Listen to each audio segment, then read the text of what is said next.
अष्टम के पंचमें पाठ है कंटिक के नेव कंटकम के अभ्यास कार्य के साथ उपस्थित हूँ। इसमें प्रश्न नंबर 1 है हमारा एक पदेन उत्तरम लिखत। एक पद में हमें उत्तर लिखना है। कै है व्याधस्य नाम किम आसीत। व्याध का नाम क्या था, शिकारी का नाम क्या था, तो उसका आंसर हो जाएगा चंचल है, चंचल। ख है चंचल है व्याघ्रम कुत्र दृष्टवान। चंचल ने बाघ को कहाँ देखा, तो जाले बद्ध है, जाल में बंधा हुआ। कुत्र की जगह आ जाएगा जाले बद्ध है। फिर कस्मै किमपि अकार्य न भवति। किसके लिए कोई भी कार्य अकार्य नहीं होता। शुद्धार्थाय यानी भूखे व्यक्ति के लिए, कस्मै की जगह आ जाएगा भूखे व्यक्ति के लिए। किमपि अकार्य न भवति। घ है बद्री गुल्मानाम पृष्ठे कानिलिना आसीत। बैर के झाड़ के पीछे कौन छिपी हुई थी, तो लोमशिका अर्थात लोमड़ी। का की जगह आ जाएगा लोमशिका। सर्वः किम समीहते। सभी क्या देखते हैं, सभी क्या करते हैं, अपने स्वार्थ को ही देखते हैं, तो सर्वः स्वार्थम समीहते। च है निसहायो व्याधः किम अयाचत। निसहाय व्याध ने, बाघ ने किससे याचना की, किस चीज़ की याचना की, तो प्राण भिक्षाम। उसने शिकारी से कहा कि मैं तुम्हें हानि नहीं पहुंचाऊंगा, तुम मुझे प्राणों की भिक्षा दे दो। नेक्स्ट है पूर्ण वाक्येन उत्तरत। चंचलेन क्या है इसका, चंचलेन वने किम कृतम। चंचल के द्वारा वन में क्या किया गया, तो चंचलेन वने जालम विस्तारितम। ये है फुल वाक्य में आंसर लिखना है पूर्ण वाक्येन, तो चंचलेन वने जालम विस्तारितम। ख है व्याघ्रस्य पिपाशा कथम शांता अभवत। बाघ की प्यास किस प्रकार से शांत हुई, तो व्याघ्रस्य पिपाशा नद्या जलम पीत्वा। नदी का जल पी करके शांता अभवत शांत हुई। ग है जलम पीत्वा व्याघ्र किम अवदत। जल पी करके बाघ ने क्या कहा, जलम पीत्वा व्याघ्र अवदत शमये में पिपाशा। मेरी प्यास तो शांत हो गई है। सांप्रतम बुभुक्षितो अस्मि। अब मैं भूखा हूँ। घ है चंचल मातृस्वस्य इति काम संबोधितवान। चंचल ने मौसी इस प्रकार से किसको संबोधित किया था, तो चंचल मातृस्वस्य मौसी इतिम लोमशिकाम संबोधितवान। ऐसा उसने लोमड़ी को संबोधित किया था। ड़ है जाले पुनः बद्धम व्याघ्रम दृष्ट्वा व्याधः किम अकरोत्। जाल में फिर से फंसे हुए बाघ को देख करके शिकारी ने क्या किया, तो जाले पुनः बद्धम व्याघ्रम दृष्ट्वा व्याधः प्रसन्न भूत्वा गृहं गतवान। प्रसन्न होता हुआ वो अपने घर को चला गया। प्रश्न नंबर 3 है आपका अधोलिखितानि वाक्यानि कह कहा कम काम प्रति कथयति। ये जो वाक्य हैं कौन किसको कहता है, किसके लिए कहता है। यथा जिस प्रकार से इदानीम अहम त्वाम खादिष्यामि। अब मैं तुम्हें खाऊंगा। ये किसने कहा था, व्याघ्र ने कहा था व्याधम को। बाघ ने शिकारी को कहा था जब उसकी प्यास शांत हो गई थी। उसके बाद कह है कल्याणम भवतु ते। तुम्हारा कल्याण हो। ये किसने कहा था, ये भी बाघ ने कहा था। किसे, शिकारी को। भाई तुम्हें मुझे जाल निकाल दो जाल से, तुम्हारा कल्याण होगा। फिर नेक्स्ट है जना मई स्नानम कुर्वन्ति। लोग मुझ में स्नान करते हैं। ये किसने कहा था, नदी जलम नदी के जल ने कहा था। व्याधम अर्थात शिकारी को कहा था। फिर आपका ग है अहम त्वत्कृते धर्मम आचारितवान त्वया मिथ्या भणितम। मैंने तुम्हारे लिए धर्म रूपी आचरण किया और तुमने मुझे झूठ कहा। ये शिकारी ने कहा, व्याध ने व्याघ्रम अर्थात बाघ को। घ है यत्र कुत्रापि छेदनम कुर्वन्ति। यह वाक्य कहा है पेड़ों ने अर्थात वृक्षों ने कहा है, और किसे, शिकारी को, व्याधम यानी शिकारी को। रह है संप्रति पुनः पुनः कूर्दनम कर्त्वा दर्शय। अब तुम मुझे बार बार कूद कूद के दिखाओ। ये किसने कहा था सेंटेंस, बाघ को कहा था, और किसने, लोमशिका यानी लोमड़ी ने। लोमड़ी ने कहा था व्याघ्रम अर्थात बाघ को। प्रश्न नंबर 4 है आपका रेखांकित पदम आधृत्य प्रश्न निर्माणम कुरुत। जो रेखांकित पद आपके सामने हैं उनको आधार मान करके आपको प्रश्नों का निर्माण करना है। इसमें क्या है, व्याधः व्याघ्रम जालात बहिर्निसारयत्। शिकारी ने बाघ को जाल के बाहर निकाल दिया। तो जालात की जगह आ जाएगा व्याधः व्याघ्रम कस्मात् बहिर्निसारयत् और प्रश्नवाचक चिन्ह। ख है चंचल वृक्षम उपगम्य अपृच्छत्। चंचल ने वृक्ष के पास जाकर पूछा। तो चंचल है कम उपगम्य अपृच्छत्, कहाँ पर जाकर उसने पूछा।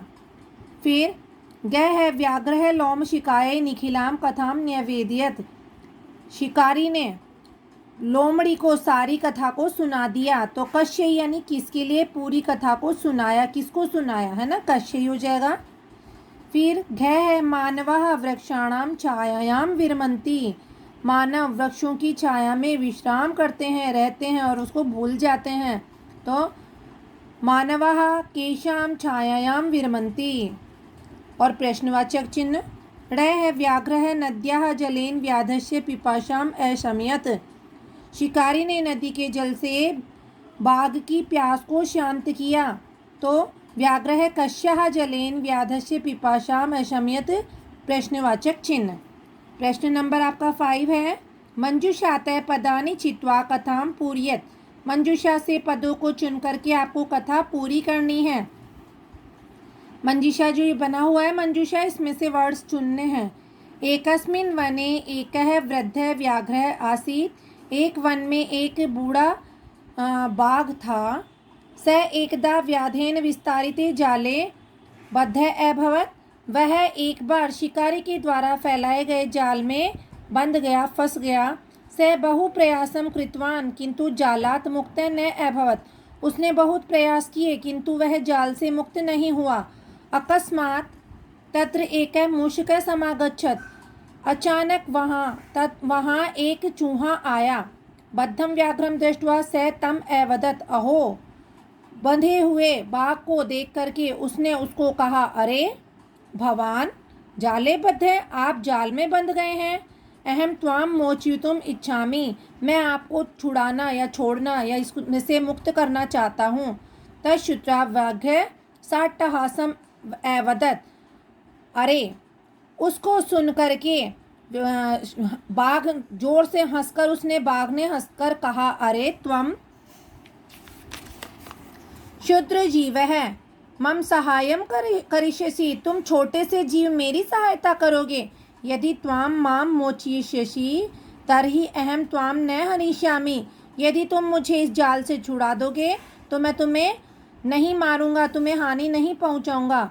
मूषकः स्वकीये लघुदन्ते तज्जालस्य कर्तनं कृत्वा तम व्याघ्रः बहिः कृतवान्। और चूहे ने अपने छोटे छोटे दांतों से उस जाल को काट करके उस बाघ को बाहर निकाल दिया, उसे मुक्त कर दिया। प्रश्न नंबर 6 है आपका यथा निर्देशम उत्तरत। जैसा आपके इसमें पूछा गया है उस निर्देश के अकॉर्डिंग आपको आंसर देना है। कै स लोम शिकाय सर्वाम कथाम न्यवेदयत्। अस्मिन् वाक्ये विशेषण पदम किम। उसने लोमड़ी को सारी कथा को सुना दिया, सारी कथा का निवेदन किया। इस वाक्य में विशेषण पद है सर्वाम कथाम।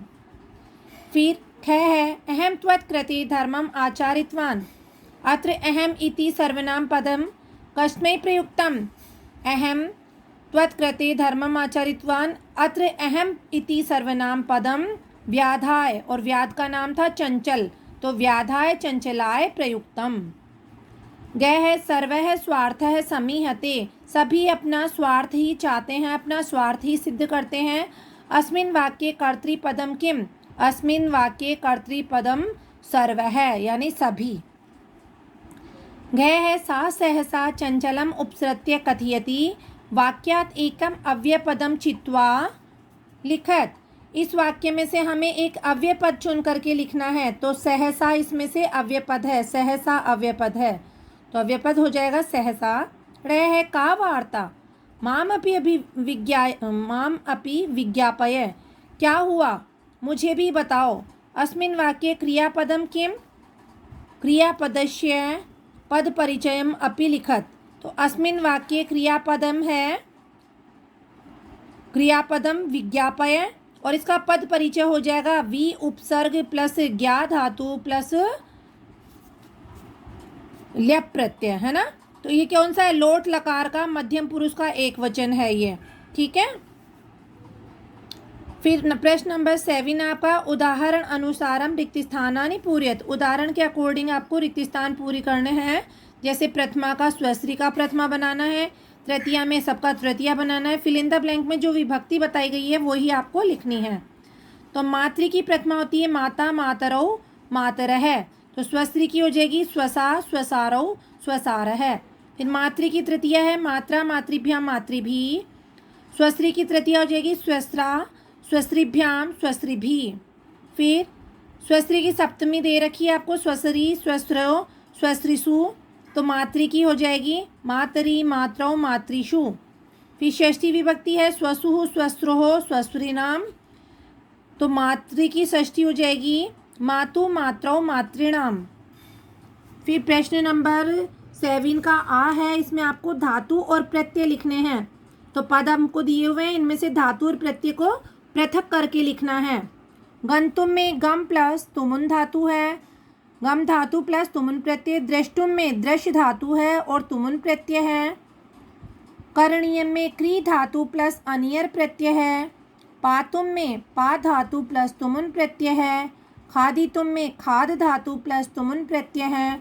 और कृत्वा में क्री धातु प्लस कत्वा प्रत्यय है। तो ये आप